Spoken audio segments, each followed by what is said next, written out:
քննարկում ենք հարց համար 34-ը Իջևան համայնքում UEFA ստանդարտներով ֆուտբոլի մարզադաշտի կառուցման գծանախաշվային փաստաթղթերի ձեռքբերման մասին հարցը։ Զեկուցող կրթության, գիտության, մշակույթի և սպորտի նախարար Ժաննա Անդրեասյան։ Համեցեք տիկին Անդրեասյան։ Շնորհակալություն, մեծարգո վարչապետ, հարգելի գործընկերներ։ Ինչպես արդեն գիտենք, 2029 թվականին Հայաստանում նախատեսվում է անցկացնել ֆուտբոլի աշխարհի երիտասարդական առաջնությունը Վրաստանի հետ համատեղ կազմակերպման հիմքով եւ այս նպատակով մեր երկու երկրների ֆեդերացիաները համատեղ հայտ էին ներկայացրել, որը արդեն իսկ հաստատվել է FIFA-ի կողմից, եւ այդ առաջնությունը Հայաստանում անցկացնելու համար հիմնական պայման է UEFA-ի 4-րդ կատեգորիայի մարզադաշտեր ունենալը, եւ այս ուղղությամբ աշխատանքները կառավարությունը մեկնարկել է դեռևս նախորդ տարի, նախապատրաստվելով հայտին եւ նաեւ նախապատրաստվելով այս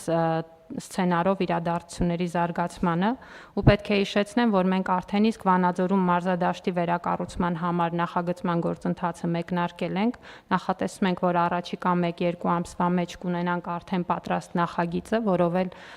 կմեկնարկենք բուն վերակառուցման աշխատանքները,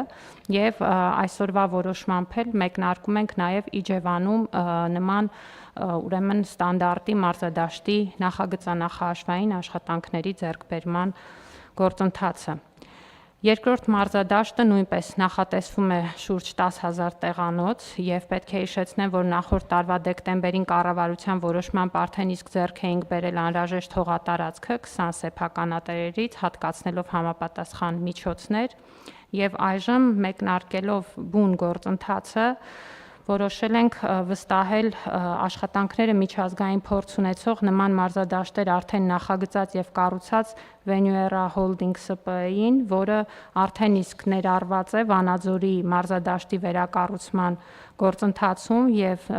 իրականացրել է այնպիսի նախագծեր, ինչպես օրինակ Հունգարիայի մայրաքաղաք Բուդապեշտում Պուշկաշ արենա ֆուտբոլային մարզադաշտն է, որտեղ անցկացվել են Եվրո 2020-ի խմբային փուլի 3 եւ 1/8 եզրափակիչ 1 հանդիպումները, Սաուդյան Արաբիայի King Abdullah Sports City մարզադաշտն է, որտեղ անցկացվել է 23 թվականի աշխարհի ակումբային առաջնությունը, Սանկտ Պետերբուրգի Գազպրոմ արենա մարզադաշտն է, որտեղ 2018-ին անցկացվել է FIFA-ի աշխարհի առաջնությունը, այսինքն գործ ունենք մի ընկերության հետ, որը բավական փորձառու է եւ այս որակի եւ այս ստանդարտի ստադիոնների նախագծման եւ նաեւ կառուցման մեծ փորձ ունի, եւ պետք է ասեմ, որ այժմ նաեւ ընկերության հետ ընթանում են բանակցություններ ստադիոնների շինարարության գործընթացը համատեղ իրականացնելու շուրջ, եւ այս բոլոր աշխատանքների հիմնական մոտիվացիան առաջնության համար անցկացման ժամկետները եւ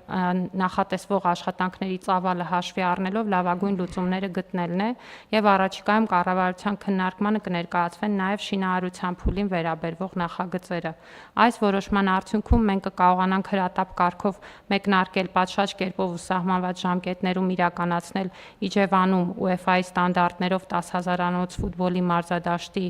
կառուցման ծրագիրը, երաշխավորելով դրա ավարտը մինչև 29 թվականի հունվարը 29-ին կայանալիք առաջնությանը ընդառաջ։ Այս որոշման իրականացման համար մենք նաև պետական բյուջեում առաջարկում ենք վերաբաշխում 177 միլիոն 828 հազար դրամի չափով, որը կուղղվի նախագծանախաշվային աշխատանքներին, ինչպես նշեցի, սրան կհաջորդեն արդեն շինարարության փուլի հետ կապված որոշումները։ Խնդրում եմ հաստատել, շնորհակալություն։ Տիկին Անդրեասյան, ճիշտ եմ հասկանում, որ մեր կանխավարկածն է, որ շինարարական այն ընկերությունը, որ շինարարությունը անելու է եւ որ ոլորտում փորձ ունի, մենք գիտենք, կարող ենք տեսնել այն ստադիոնները, որ իրենք կառուցել են, իրանք նախագծեն եւ իրանք իրականացնեն շինարարությունը եւ իրանք մոդուլային տեխնոլոգիայի են տիրապետում, որը արդեն կապված չափերից կոպիտ ասած իրանք բանաձևը դնում են, այդ նախագիծը գեներացնում են եւ տեղում կառուցում են եւ սա գործողություն է, որ իրանք անընդհատ անում են եւ սա իրանք գործունեության բնույթն է։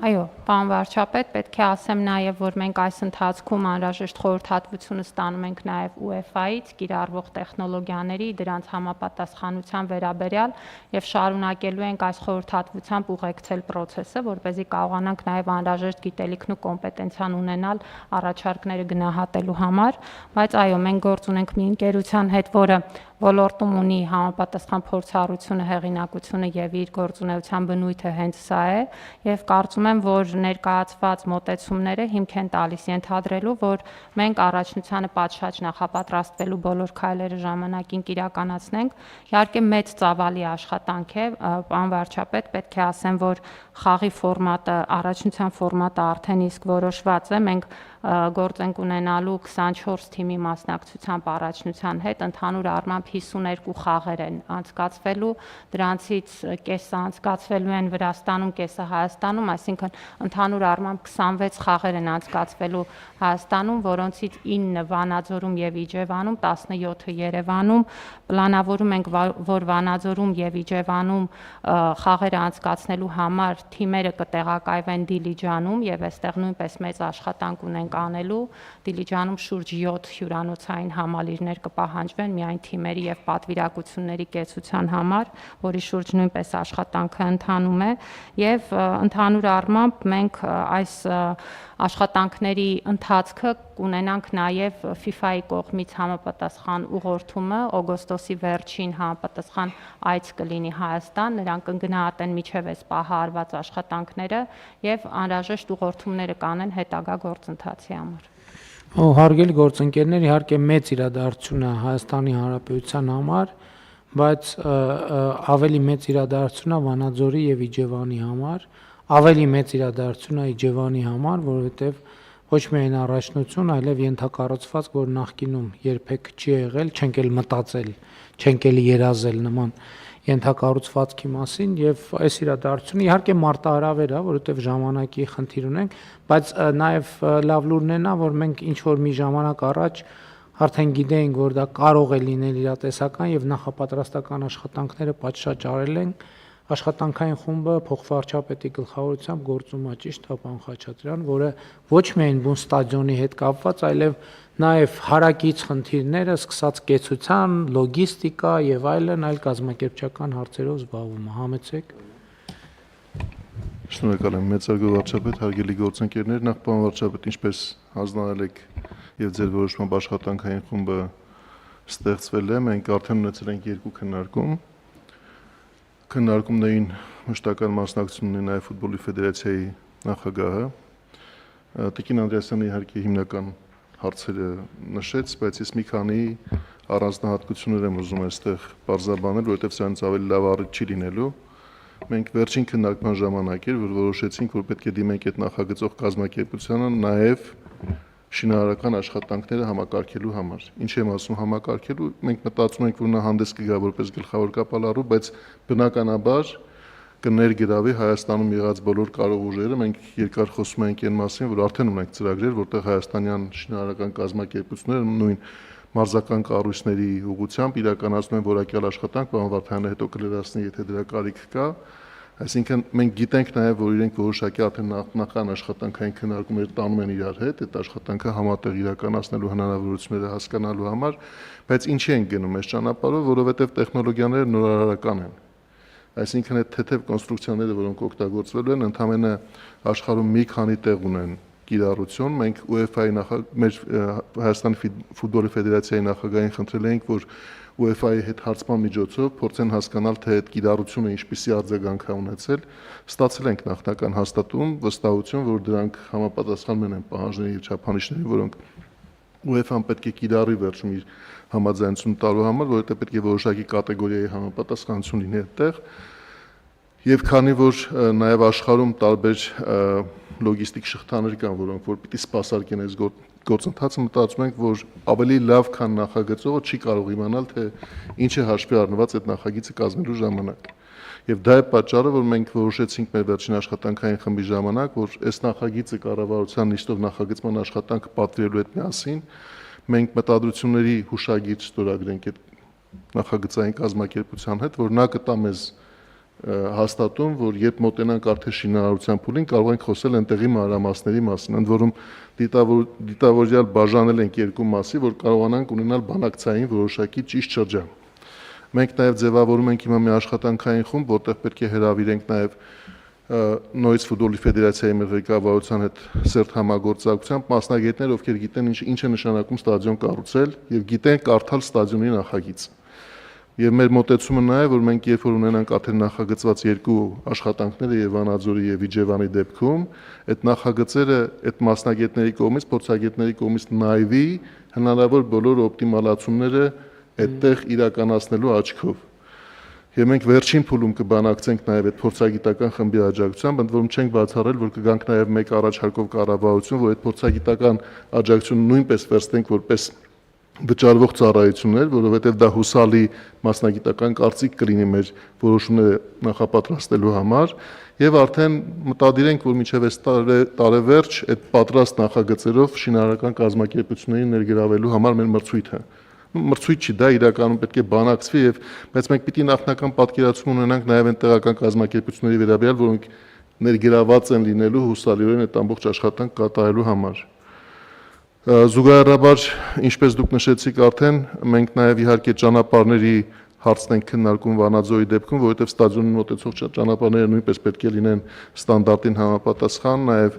ավտոկայանատեղիների, նաեւ հյուրանոցային տնտեսության, որը պետք է արկա լինի, բայց այստեղ առանձնահատկությունն է, որ եւ Վանաձորի եւ Իջևանի դեպքում հյուրանոցային տնտեսությունը Դիլիջանի տարածքին է վերաբերում, ըստ էության այն չափով, որ վերաբերում է ֆուտբոլի ակումբներին եւ այդ համակարգող մասնագիտական անձնակազմին, ոչ մի խանգարող հանգամանք այս պահին չենք տեսնում, որ մենք նախատեսված ժամկետներում կգնանք առաջ, բայց բնականաբար նաև այս որոշումները ընթացիկ հենց նրա համար են, որ ժամկետների որևէ բացթողում չունենանք։ Իջևանում եւ Վանաձորում էլ որոշակի հյուրանոցային կարողությունների հայտ են եկել եւ գալիս են, այսինքն այնպես չստացվի, որ մենք բան ենք անելու, փակելու ենք։ Այսինքն նույն թիմերը համընդեղ են խաղալու համընդեղ, հա։ Շատ լավ, բայց դե պարզա երկրպագուներ եւ այլն ամբողջ տարածաշրջանի, այլ ավելի գուցե նաեւ Գեղարքունիքի մարզում կծանրաբեռնվի եւ սա լավ առիթ է այն ներդրողների համար, ովքեր մտածում են կամ պրոյեկտներ ունեն, որոնք ընթացքի մեջ է, արագացնեն, որպեսզի հասցնենք 29 թվի ամառվա դրությամբ պատրաստ լինի, որպեսզի կարողանան լավ ստարտ ունենալ բիզնեսի։ Համեցեք Տիկին Անդրեաս։ Պարոն վարչապետ, ես կուզեմ հատուկ շեշտել, որ մենք այս ենթակառուցվածքին չենք նայում իբրև, այսպես ասած, մեկ անգամյա ենթակառուցվածք, որը ձևավորում ենք առաջնությունը անցկացնելու համար եւ մեր այս ընթացիկ աշխատանքներում զուգահեռաբար աշխատում ենք նաեւ այս ստադիոնների գործարկման բիզնես մոդելի վրա, որովհետեւ ինչպես դուք նշեցիք, սա տվյալ տարածաշրջանների համար աննախադեպ հզորություն է, ենթակառուցվածք է, որը նաեւ հետո պետք է ճիշտ շահագործվի եւ ճիշտ շահագործման դեպքում դա նույնիսկ կարող է լինել եկամտաբեր գործունեություն եւ ոչ թե պետության համար դառնալ լրացուցիչ պահպանման ծախսերի առումով բեռ։ Եվ այդ իմաստով նույնպես զուգահեռաբար աշխատում ենք, որպեսզի թե առաջնությանը պատրաստվենք եւ հետո ճիշտ օգտագործենք ձևավորված հնարավորությունները։ Շատ լավ, կան հարցեր արգել գործընկերներ, չկան, հարցը դրվում է քվեարկության, ովքեր են դեմ որոշման ընդունմանը, դեմ չկա, որոշումն ընդունված է։